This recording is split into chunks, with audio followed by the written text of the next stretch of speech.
Hey, brothers and sisters, what's going on? It's Pastor Hassan. Good morning. I just wanted to bring you a quick devotional word ahead of the sermon on Sunday.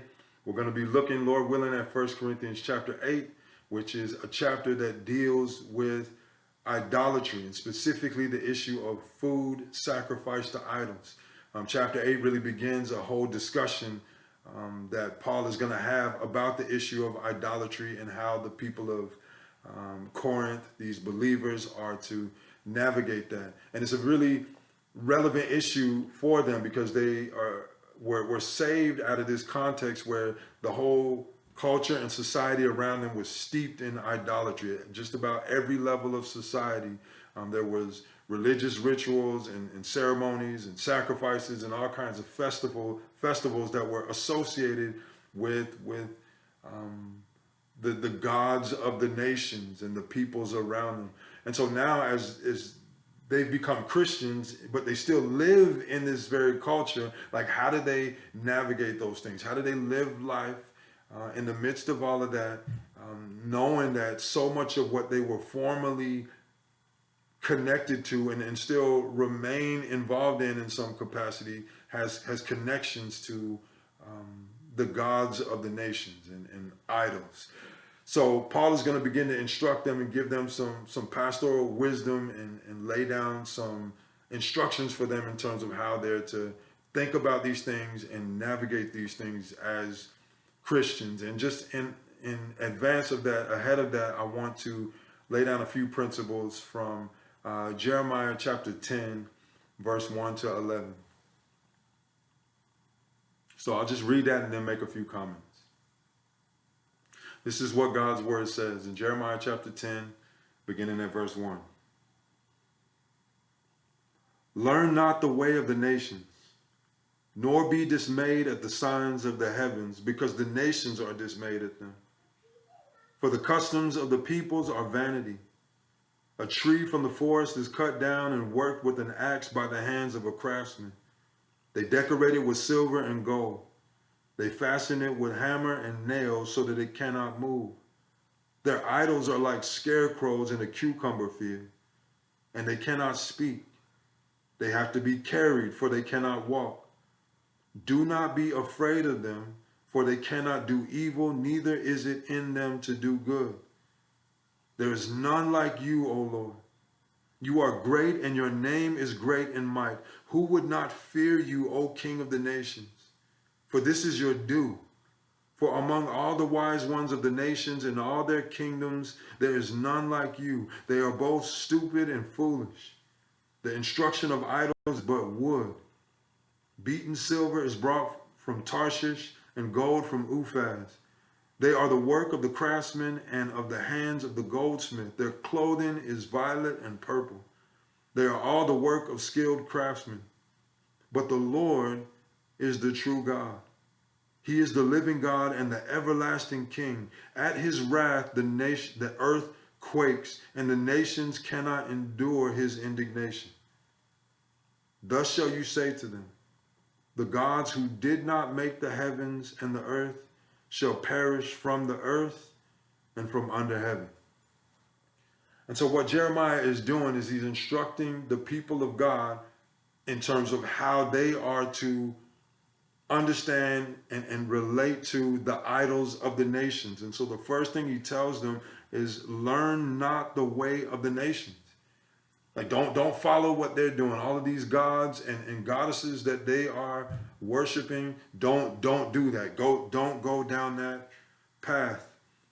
It says, nor be dismayed at the signs of the heavens, because the nations are dismayed at them. So don't be looking up at the clouds and looking at eclipses and the color of the moon or what's going on with the stars and thinking like, oh, like this is some sort of sign. This means this is going to happen or what have you. And so he's pointing at the ways of the nations and how they relate to things that are ultimately idolatrous. And he says, hey, don't do that.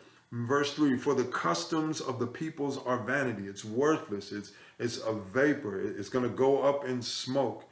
And so that's sort of the starting point for Jeremiah in instructing the people about idols. Like, don't go down that path. It's worthless. It's all going to go up in smoke. And then he lays down just sort of like a step by step, sort of practically how idolatry works. He's like, think about it. In verse 3, a tree from the forest is cut down and worked with an axe by the hands of a craftsman. Like, it's a piece of wood. Like, somebody has to physically carve this thing. Like, that right there ought to be an indication to you, like, you're worshiping something that's made by the hands of men. And in our case, so like I understand that we live in a city in Toronto where like the nations are here, and there's a lot of people from among the nations who worship actual like physical idols, like statues and that sort of thing. And like we can look at that and that's easy for us to identify, but the idolatry that is so often present in the West is way more subtle. It's a lot less, it's a lot more difficult to spot. And so we make idols out of things like money and possessions and status and all of these things that are less visible in terms of like a physical statue, but it's no less dangerous. And so even when you have, even if your idols aren't necessarily made with human hands, like we often serve idols that are made with our human minds, with our imagination. And so the point is that these things are not the one true and living God. In verse 5, their idols are like scarecrows in a cucumber field, and they cannot speak, and they have to be carried, for they cannot walk. Do not be afraid of them, for they cannot do evil, neither is it in them to do good. So he's again just pressing home, don't be so wrapped up in these idols around you. Don't get sucked into this. Human beings have this innate desire to worship something, but don't direct that desire to worship towards things that are ultimately worthless and cannot help you. They cannot, you don't have to be afraid of them. They can't do evil, nor is it in their power to do good.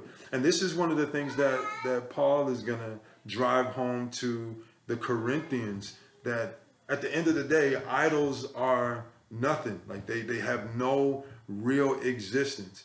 Now, having said that, like Paul will deal with the fact that even though idols themselves represent these gods and goddesses and lords that don't in fact exist, that don't fool yourself, like there is a power at work behind these things. And so Paul is going to deal with that later on down the line.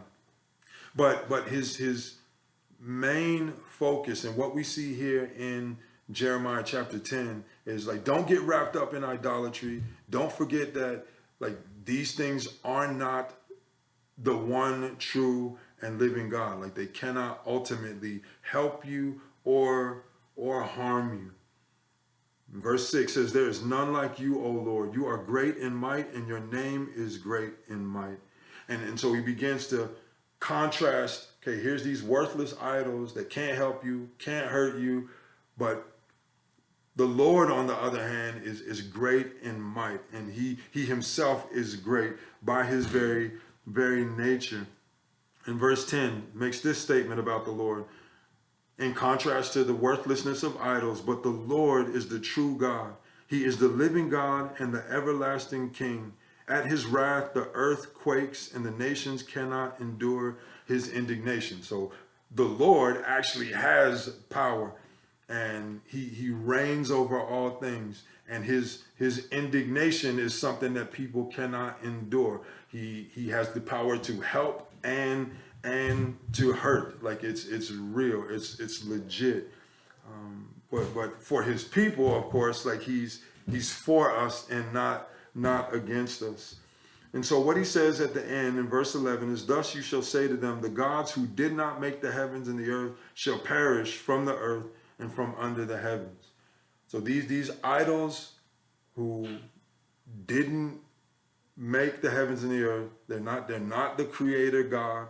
They don't control the wind and the waves and the rain and all this stuff. Like so many people worship idols thinking like, oh, if I just worship this thing, then I'll have good fortune, or if I just worship this thing, I'll have good crops and so on.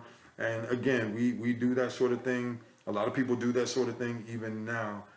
We just think that we're way more sophisticated than that. So we don't necessarily pray or wish on certain things to have good crops, but we got lucky numbers and hoping for like good good yields on business deals that we make and all this kind of stuff. And so that still is it's idolatry. It's that same impulse there. And what the book of Jeremiah ultimately teaches us is not just the worthlessness of idols, and not just the importance of acknowledging that God is the one true God, but with that, with acknowledging that God, the Lord, is the one true God, comes this responsibility on behalf of his people. So we acknowledge his lordship, that he is the one true and living God, and because of that, we owe him our allegiance. So verse 7, who would not fear you, O King of the nations? For this is your due. We owe God as the one true and living King. We owe him our whole allegiance. And so that's important as we look at 1 Corinthians 8 and wrestle with this issue of food sacrificed to idols. Idols are nothing. Like they have no real existence. But at the same time, in acknowledging that there's only one true and living God, that necessarily entails us recognizing that we owe him our whole allegiance. And so I would encourage you just ahead of Sunday to be thinking about your own life, even if the issue of food sacrifice to idols is one that's hard to wrap your mind around. But just think personally about the things in your life that you find it at times hard not to let these things draw your allegiance, your loyalty, your affection, and all of those things away from the Lord. So the Lord, as Christians, the Lord deserves, it's his due that we give him all of our love, all of our affection, that we love him with everything that we have, and that we be singularly devoted to him. And so even recognizing that, we at the same time have to recognize that there are things that pull us away from our allegiance and loyalty to him. And that's just the nature of living life in this world. But it's a good practice for us to keep our eyes on those things that pull our affections and our allegiance away from the Lord. Because quite often, like if you trace those pathways, what you end up with at times is you find the idols of our hearts. So if this thing, say like my job or money or being approved by other people, if those things cause me to waver in my devotion and affection for the Lord, and it's sort of a consistent pattern in my life, then like that's usually a good indication like there's some idolatry going on. I've taken something that is not God and elevated it to a place of ultimate or near ultimate importance. And so just do a little bit of self-searching ahead of the sermon as we think about idolatry and how we as believers ought to navigate those issues in the culture around us. And so let me pray, and then, we'll be done. So thanks. Father, thank you so much for your word, and thank you for how it speaks to us right where we are. And I ask that you would grant to each one of us grace as we examine our hearts regarding this issue of idolatry and the things that we often chase after, and give devotion and affection to, that ultimately belong to you. Help us to be honest in those things, and help us to be mindful of the fact that for those of us who are in Christ, there is therefore now no condemnation, and you've not left us just sort of to wallow in our sin and with all of our issues, but you are a God who is gracious and who will, by your Spirit at work in us, give us what is necessary to put to death the sin in us. And so help us to cherish Christ. Help us to be thankful for the fact that through Christ we can come to you through Christ, and through him we have not just access but a relationship with the true and living God. And yeah, so help us to keep ourselves from idols, and help us to give you the honor and the glory that you are due. In Jesus' name, amen. All right. God bless. Have a good one.